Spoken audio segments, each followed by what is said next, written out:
እጅግ ያልተጠበቀ ብሎም አስደንጋጭ መረጃ በውስጥ ደርሶኛል። ይኸውም አንድ ቪዲዮ ተለቆ ነበረ ትናንትና።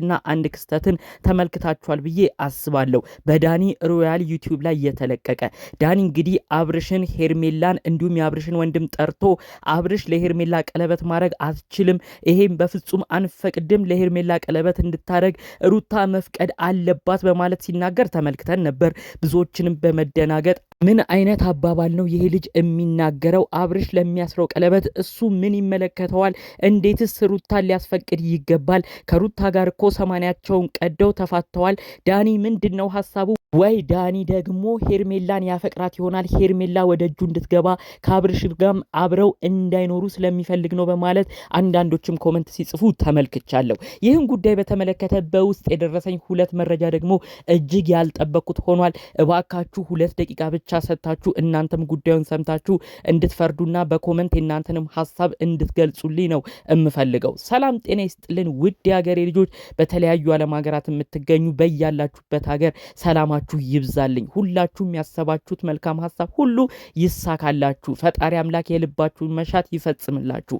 ጥሩ ምርቃት ምኞቴ የሚመቸው እንደተለመደው አሁኑኑ ቪዲዮ ላይክ በማድረግ ይጀምር። ለቤቴ አዲስ የሆናችሁ ሰዎች ደግሞ እባካችሁ ሰብስክራይብ በማድረግ የኔን ቤተሰብ እንድትሆኑኝ በአክብሮት በፍቅር ልጠይቃችሁ። ቀጥታም ይዤ ወደ መጣሁት ዝርዝር መረጃዎቼ በዚሁ አልፋለሁ። ትናንት በሰራው የዳኒ ቪዲዮ ብዙዎች ተገርመዋል። ጭራሽ ብሎ ሄርሜላና አብርሽ ምን አይነት ነገር እንደሚያደርጉ ዳኒ ለመፍረድ ይሞክራሉ በማለት በዳኒ ስራ ብዙ ሰው ነው የተናደደው። ኮመንቱ ሁሉ ዳኒ አሁንስ አበዛኸው፣ በሰው ህይወት ግድ ካልገባው የምትለው ምንም የማይመስል ነገር ነው። ሩታንስ እንዴት አስፈቅዶ ለሌላ ሰው ቀለበት ያስራል? የማይመስል ነገር ነው ወሬ ሁሉ በማለት ብዙዎች ተናግረዋል። አንዳንዶች ደግሞ እንግዲህ ዳኒ ሄርሜላን የእውነት ቢያፈቅራት ነው ወደ ሌላ ሰው እንዳትሄድበት በሩታ እያሳበበ አሁንም ቢሆን እንዳይጋቡ ቀለበት እንዳያስር የሚያደርገው በማለት ደግሞ ሀሳብ ምልከታቸውን አጋርተዋል። ይህን ጉዳይ በተመለከተ 2 መረጃ በውስጥ የተላከልኝ፣ አንደኛው የነገሩኝ ወይም ያስረዱኝ እስቲ ከ2 ወራት በፊት የተለቀቀ የዳኒ ቤት ቪዲዮን በደንብ ተመልከት ብለውኛል። ከ2 ወራት በፊት ዳኒ አንድ ነገር አድርጓል። አብርሽና ሄርሜላን ለማጣላት በመሰለ መልኩ አውቆ ምን አድርጓል? እኔ እኮ ሄርሜላን እወዳታለሁ፣ ዳኒና ሄርሜላ እኮ ፍቅር ግንኙነት አላቸው፣ የድሮ ጊዜም አብረው አሳልፈዋል ብለው እንግዲህ ከ2 ወር በፊት ይህንን ወሬ አስወርቶ አብርሽ እንዲበሳጭ እንዲሁም ደግሞ በወቅቱ አብርሽ ተናዶ በሄርሜላ ማዝኖ ለካ ከዳኒ ጋር ግንኙነት አለሽ ብሎ እሱም አዝኖባት እንግዲህ እንዲተዋትና እንዲራራቁ ለማድረግ አውቆ ይህንን ሁለቱ ብቻ እንዲለያዩ ለማድረግ አስቦ የሆነ ቪዲዮን ሰርቶ ነበር። ነገር ግን ይህን ቪዲዮ የሰራው አውቆ አይደለም፣ የእውነትም ደግሞ ሄርሜላን እንደሚወዳት ነው እዛ ቪዲዮ ላይ የሚያስታውቅበት። እስቲ ገብተህ ተመልከት ብለው የነበረ ከ2 ወር በፊት የነበረውን ጉዳይ እንግዲህ ገብቼ ለማየት ሞክሬያለሁ። ፎቶዎቹን እንደውም እዚሁ ላይ ራሱ መመልከት ትችላላችሁ። ሶስቱ ያኔ ሲያወሩ ዳኒ እንዲሁም ሄርሜላና አብርሽ። ታዲያ በወቅቱ እንግዲህ ዳኒ የፕራንክ እነሱን ለማለያየት የሰራው ቪዲዮ ነው ያስመሰለው። ነገር ግን የውስጡን የእውነቱን ነበር ሲናገር የነበረው። ሄርሚዬ ይል ነበረ፣ እናት ይል ነበረ። ይህንን ሁሉ ሲጠራ ታዲያ ሄርሜላ እንደዚህ አይነት ነገር አስደንግጧት፣ እባክህ እኔና አብርሽን ለማለያየት አትዋሽ፣ እኔ እናንተ ፍቅር ግንኙነት ውስጥም አልገባንም፣ እኔ እናንተ ምንም አንዋደድም፣ አትዋሽ እያለች ነው ደጋግማ ስትናገረው የነበረው። በዛ ቪዲዮ ግን በደንብ ከተመለከታችሁ ዳኒ እንግዲህ በፕራንክ እያስመሰለ የእውነት ሄርሜላን እንደሚወዳት ለሷ የእውነት ስሜት እንዳለው ነው በዛው አጋጣሚ ፕራንክና ይሄ ሰውን ሁለቱን ለማለየት ብቻ ቪዲዮ ሰራው በሚል ሐሳብ ተጠቅሞ የእውነቱን የውስጡን ነገር ሲገልጽላት የነበረው ማለት ነው።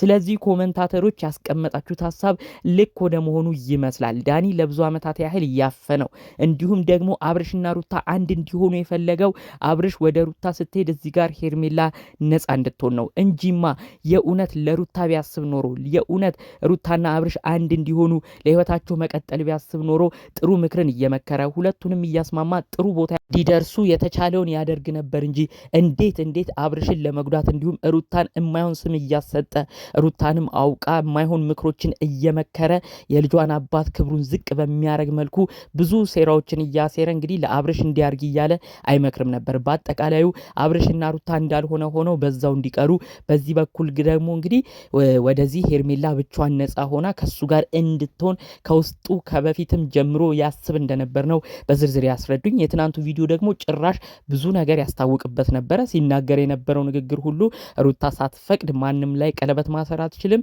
ሄርሜላን ቀለበት አውልቅላት እያለ እንግዲህ ከሄርሜላ ጋር ግብ ግብ ሲፈጥር ነበረ። እስቲ ተመልከቱ። አብርሽ ለሄርሜላ ላደረገው ቀለበት ሌላ ሰው ሊናገረው ይችላል። ለምን ትዳርህን ተውክ ሊለው ይችላል። ይህን እንኳን እንዳይባል ሩታ ነች በራሷ ጊዜ ትዳራችንን እንፋታ 80ያችን ይቀደድ ብላ አብርሽን 80ውን አስቀድዳ ትዳራቸውን የተፋቱት። ስለዚህ እንግዲህ አብርሽ ወደ ራሱ ህይወት አምርቷል። ነገር ግን ግግም ባለ መልኩ በሚያስታውቅ መልኩ ነው እንግዲህ ዳኒ ቀለበቱን ሁሉ ለማውለቅ ሄርሜላ ይደረግልሽም አንቺ ለሱ አትሆኝም እያለ ሲንገበገብ የነበረው። እሱ ጋር ምንም ስሜት ባይኖር ሄርሜላን ባይፈልጋት ኖሮ በፍጹም እንደዚህ አይነት ቪዲዮን አፍ አውጥቶ መጥቶ አይናገርም ነበር። ሩታ ራሱ እንደ ዳኒ ሆና ተንገብግባ ለምን ለሄርሜላ ቀለበት አስተርክ ብላ የተናገረችው ነገር የለም። እዛ ውጪ ደግሞ እንግዲህ ለወንድሙም ይህን ማስጠንቀቂያና መልእክት አድርስልን ብለው ደግሞ ሌላ መልእክትም በውስጥ ልከውልኛል ማለት ነው። ይህ መልእክት ደግሞ እንግዲህ ወንድሙ ዳዊት በኋላ ከአብርሽ ጋር እንዳይቆራረጥ የማይሆን ቦታ ነው የሚገኘው። ለምንድን ነው ዴቭ የሚባለው ከነዳኒ ጋር መገናኘት የጀመረው? እስቲ ተመልከት። ሩታ እነዳኒን እነሜሪን ይዛ ነው የማይሆን ምክር እየመከሯት የልጇን አባት ራቁት ፎቶና ቪዲዮ ያዥ እያሉ እቃ እያሳጠቡ ክብሩን ዝቅ እያረጉ እነሱ ፊት እያሰደቡ አብርሽ እስከዛሬ ድረስ በሩታ ተስፋ ቆርጦ ሩታን የሸሸው። አሁን ደግሞ እንግዲህ ይህንን ወንድም ጥሩ በመሰለ መልኩ በደካማ ጎኑ ገብተውበት ከአብርሽ ጋር እንዲጣሉ እንዲሁም ደግሞ አብርሽ በወንድሙ አዝኖ ከነዳኒ ጋር በመቅጠሙ ደግሞ እጅግ ተናዶ በእነሱ ሁሉ ተስፋ ቆርጦ በወንድሙም ተስፋ እንዲቆርጥም ጭምር ነው ዳኒ አካሄዱ። እባክህ ወንድሙ በማይመለከተው ነገር እንዳይገባ ከነዳኒም ጋር በፍጹም ቀድሞ ቪዲዮ እንዳይሰራ እንዳይገናኝ ወንድሙንም አስጠንቅቀው በኋላ ይህ ጥሩም አመለካከት ያለው ወንድሙም እንዳያዝን ጭምር መልእክቱ ይተላለፍ ብለው ነው የነገሩኝ። ካያችሁ ወንድሙ ራሱ እንግዲህ ትናንትና ያው ዳኒ የእውነት ያሰበ መስሎት ነው ቆሞ ሲያወራው የነበረው። መጨረሻ ላይ ግን ዳኒ የፈጠረው አምባጓሮ ጭራሽ ከሄርሜላ ላይ ቀለበት ለማውለቅ ሲሞክር ሲታገል ከአብርሽ ጋር ሲጣላ ሲጨቃጨቁ እንግዲህ የአብርሽ ታላቅ ወንድም ይህንን ሁሉ ተመልክቶ መጨረሻ ላይ በዳኒ ሁሉ አዝኖ ለምንድን ነው እንዲምታረገው በማለት በሁኔታው ሁሉ ተደናግጧል። ስለዚህ እባክህ የአብርሽ ወንድም አሁንም ቢሆን እነዚህ ልጆች አንተን ማስደንገጣቸው አይቀርም። የሚሄዱበት ጎዳና እጅግ ከባድ ነው። ካንተም ጋር አይመጥንም። ከወንድምህ አብርሽ ጋርም ያጣልሃል። እነዚህ ልጆች እውነት ለአብርሽና ሩታ አዝነው አይደለም። በዚህ በኩል ሄርሜላን ስለሚፈልጓት አውቀው ለሩታ ያዘኑ እየመሰሉ አብርሽና ሩታ አንድ ላይ ይቀጥሉ እያሉ አብርሽንም ድብን እያረጉ እያናደዱት፣ በዚህ በኩል ደግሞ ሄርሜላን ነፃ ለማድረግ ነው የሚሯሯጡት። እባክህ እባክህ ብዙዎቻችን የምንወድህ ነህ። በብዙ ቁጣ በብዙ ትልቅ ምክርክ ብዙዎቻችን ትልቅ ቦታ እንሰጥሃለን። እነዚህ ነገሮች ከግምት ውስጥ በማስገባት አንተም ለተሰጠህ ቦታ ትልቅ ቦታ በመስጠት እባክህ እባክህ የአብርሽ ወንድም መገኘት በሌለብህ ቦታ አትገኝ። በኋላ ነገሮች ሁሉ ወደ መጥፎ ቦታ አምርተው ወንድምህ አብርሽም ያዝንብሃል፣ ድጋሚ በአንተም ላይ ተስፋ ይቆርጣል። ይህ ነው የዳኒ ዓላማ። ስለዚህ ከትናንቱ ቪዲዮ አንተም ልብ ብለህ ብዙ ነገር ትረዳለህ ብዬ አስባለሁ። በቪዲዮ መጨረሻ ራሱ ምንድን ያደረግከው ዳኒ ብለህ ስትቆጣው ተመልክተናል። ይህን ነገር ቆም ብለህ እንድታስብ ነው በዚሁ መልእክቴን ማስተላለፍ እንፈልገው። እንግዲህ ሰሞነኛው ጉዳይ በተለይ ደግሞ ትናንት የተለቀቀውን ቪዲዮ ማስመልክቶ እናንተስ ምን አይነት ምልከታን ተረዳችሁ? ዳኒ አፍ አውጥቶ ቀለበትሽን አውልቅ የተደረገልሽን ብሎ መነዛነዙ እውነት ለሩት ታስቦ ይመስላችኋል ወይስ እንደኔም እንደገመትኩት በውስጥ እንደደረሰኝ መረጃ ሌላ ነገር ይኖራል ብላችሁ ታስባላችሁ? ይህም በተመለከተ ሀሳባችሁን በኮሜንት ብታስቀምጡልኝ ደስ ይለኛል። በሌሎች ቪዲዮዎቻችን መረጃዎቻችን እስክንገናኝ ለዛሬ ዘንላችሁ የመጣነው መረጃ ይህን ይመስል ነበር። ሰላሙን ሁሉ ተመኘውላችሁ። ሰላም